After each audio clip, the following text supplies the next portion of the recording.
بسم اللہ الرحمن الرحیم۔ عزیز طلباء، السلام علیکم۔ آپ سب کو آج کے لیکچر میں خوش آمدید کہتی ہوں۔ عزیز طلباء، جیسا کہ آپ جانتے ہیں کہ شامل نصاب حصے میں اقبالیات کے حوالے سے ہم نے اقبال کی سوانح حالات، ان کے حالات زندگی کا تفصیلی جائزہ لیا۔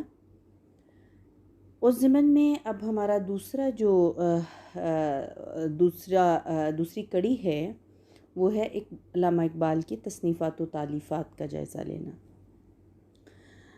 تو آج کے اس لیکچر میں ہم علامہ اقبال کی شہرۂ آفاق تصانیف کا جائزہ لیں گے اور مختصراً میں ہر کتاب کے حوالے سے آپ کو ضروری جو معلومات باہم پہنچانے کی کوشش کروں گی، تاکہ شاعر مشرق علامہ محمد اقبال کی تخلیقات کا جو ہے وہ مکمل ایک خاکہ آپ کے ذہن نشین ہو جائے۔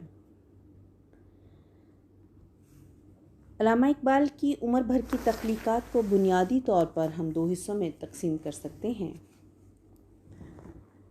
پہلا حصہ اردو اور فارسی شاعری کے 11 مجموعے، جن میں سے ماسوا ارمغان حجاز کے ان کے کلام کے جملہ مجموعے ان کی زندگی میں ہی چھپ گئے تھے۔ عزیز طلباء، یہاں پہ آپ ذہن نشین رکھیے گا کہ ارمغان حجاز کا شعری مجموعہ اقبال کی جو ہے وہ وفات کے بعد جو منظر عام پر آیا، تو ایک تو یہ ہو گیا۔ دوسرا ان کی نثری کاوشیں، یعنی علم الاقتصاد، ڈاکٹریٹ کا مقالہ اور انگریزی خطبات ان کی زندگی ہی میں مرتب اور شائع ہو چکے تھے۔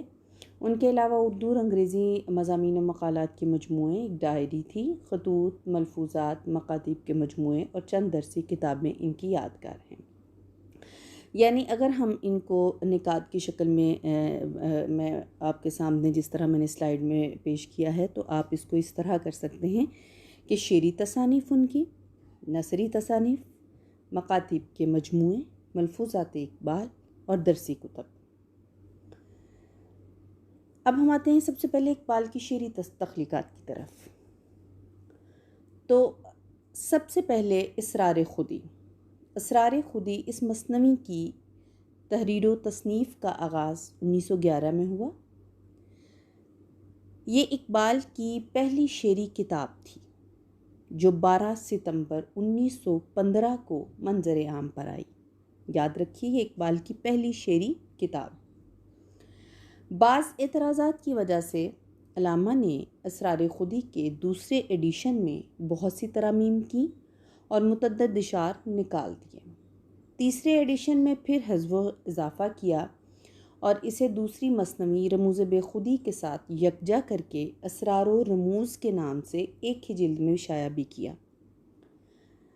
تاحال یہ دونوں مثنویاں یکجا چھپ رہی ہیں، یعنی اسرار خودی اور رموز بے خودی کی ایک ملا کر جو شکل آئی، اس کو اسرار رموز کا نام دیا گیا۔ دوسری کتاب ہے رموز بے خودی۔ دوسری مثنوی رموز بے خودی کے نام سے اپریل 1918 میں شائع ہوئی۔ یہ کوئی نیا منصوبہ نہ تھا، بلکہ خود اقبال نے کئی جگہ اسے اسرار کا حصہ دوم قرار دیا، یعنی یہ اسرار خودی کی ہی اگلی ایک توسیع کہہ لیجیے گا۔ رموز بے خودی کا پہلا ایڈیشن چھوٹی تختی میں شائع ہوا تھا۔ سر ورق پر کتاب کا پورا نام اس طرح درج تھا: مثنوی رموز بے خودی، یعنی اسرار حیات ملیہ اسلامیہ۔ اس اعتبار سے یہ نام اپنے موضوع کی خود وضاحت کرتا ہے۔ دوسری بار رموز بے خودی کو اسرار خودی سے منسلک کر کے اسرار و رموز کے نام سے 1923 میں شائع کیا، جیسا کہ میں نے آپ کو بتایا۔ تیسری اقبال کی تصنیف ہے پیام مشرق۔ فارسی کلام کا یہ تیسرا مجموعہ، یعنی پہلا فارسی کلام ہے اسرار خودی، یہ فارسی زبان میں ہے۔ دوسری رموز بے خودی، فارسی زبان کا شعری مجموعہ۔ تیسری پیام مشرق، ٹھیک ہے، فارسی کلام کا تیسرا مجموعہ۔ یہ مئی 1923 میں چھپ کر آیا۔ 2 ہفتے کے اندر اس کے 500 کے قریب نسخے فروخت ہو گئے۔ پیام مشرق 4 حصوں پر مشتمل ہے۔ پہلا حصہ لالائے طور 23 رباعیوں کا مجموعہ ہے، جن میں انسانی عظمت، تصور عشق اور قوت اسلامی کو موضوع سخن بنایا گیا ہے۔ دوسرا حصہ افکار 51 نظموں کا مجموعہ ہے، جن میں فکر و فن، معنی و حیت اور موضوع و صورت گری کے لحاظ سے بہت تنوع ہے۔ تیسرا حصہ مائے باقی، یہ حصہ غزلیات پر مشتمل ہے۔ ملت اسلامیہ اور اس کا عروج و زوال ان کا سب سے اہم موضوع ہے۔ چوتھا حصہ نقش فرنگ، یہ حصہ مشرق و مغرب کی سیاسی و ادبی شخصیات اور سیاست و معیشت کے حوالے سے مرتب کیا گیا ہے۔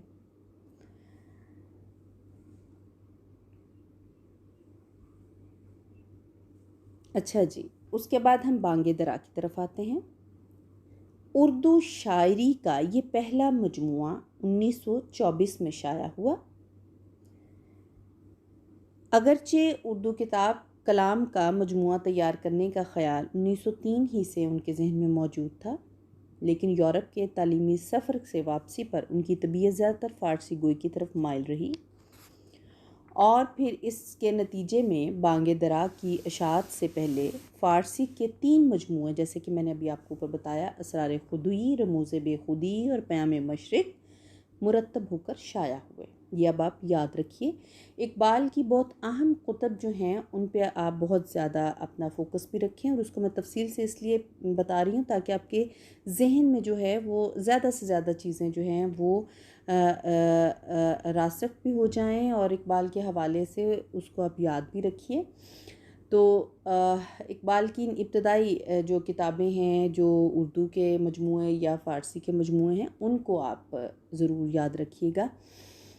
ملفوظات یا اقبال کے مکاتیب کے حوالے سے چیزیں جو ہیں چلیں وہ تو ایک الگ، میں اس کی بھی تفصیل آپ کو بتاؤں گی، لیکن ان کی شعری جو مجموعے ہیں وہ آپ کو یاد ہونے چاہیے۔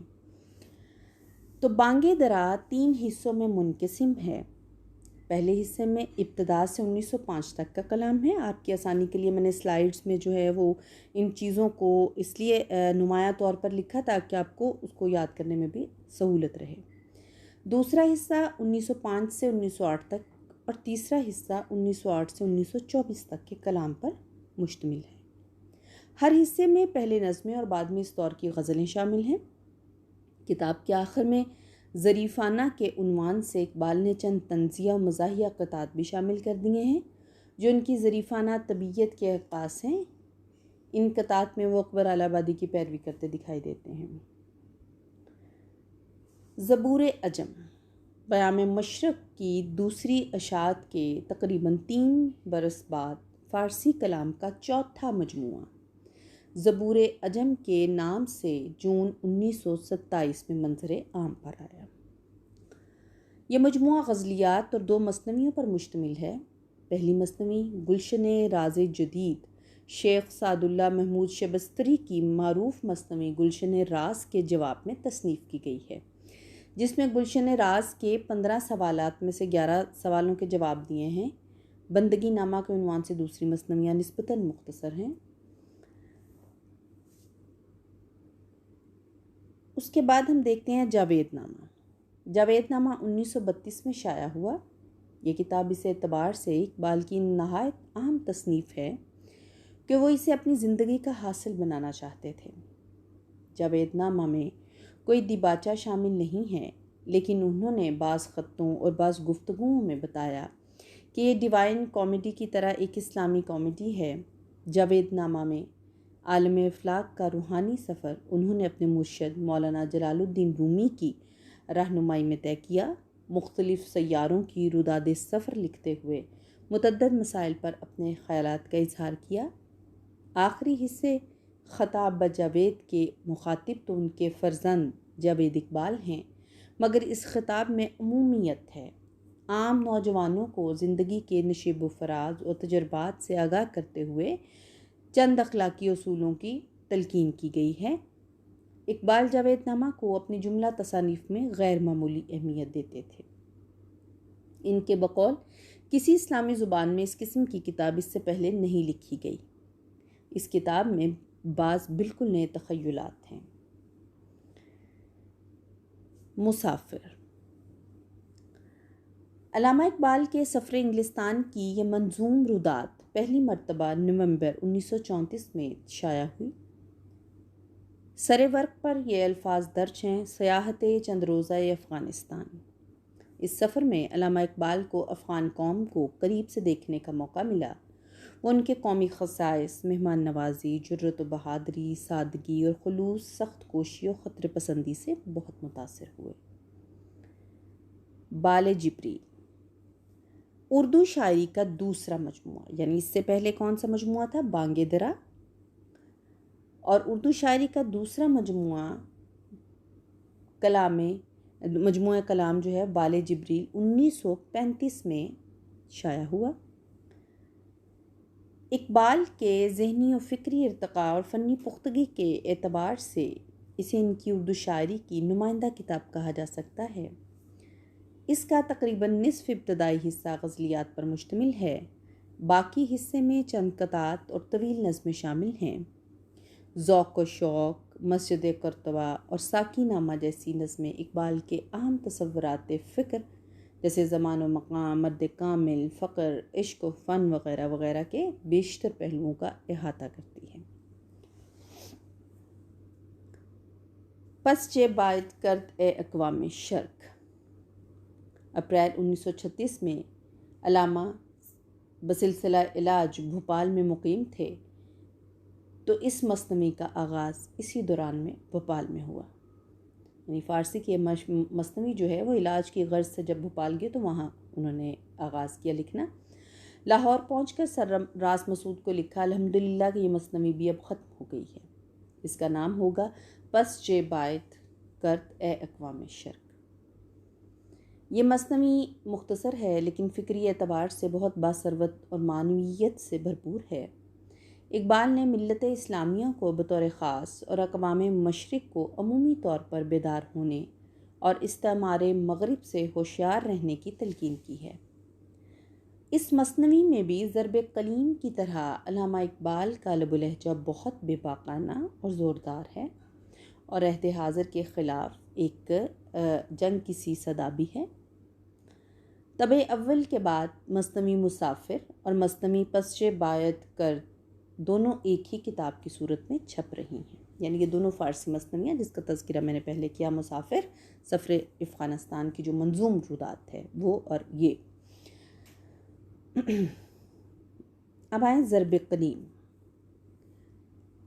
ضرب کلیم اس کا نام ہی بہت معنی خیز ہے، اور موضوع کی مزید وضاحت کے لیے اقبال نے سر ورق پر یہ الفاظ تحریر کیے: اعلان جنگ دور حاضر کے خلاف۔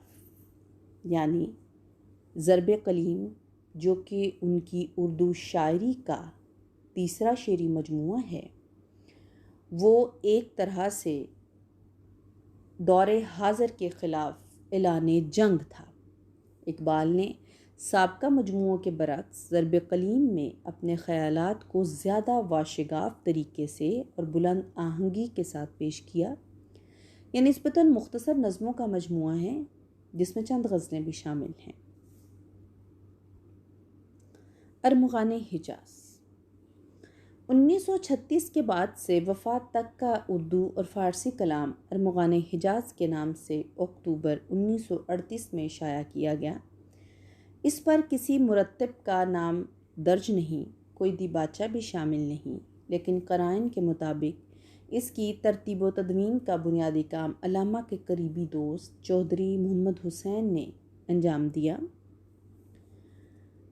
غلام رسول مہر بھی مشاورت میں شامل رہے۔ ارمغان حجاز کا 3/4 حصہ فارسی اور 1/4 اردو کلام پر مشتمل ہے۔ یعنی طلباء آپ یاد رکھیے کہ سب سے اہم چیز جو ارمغان حجاز کے حوالے سے ہے کہ اقبال کا وہ شعری مجموعہ ہے جس میں اردو اور فارسی کلام دونوں زبانیں شامل ہیں۔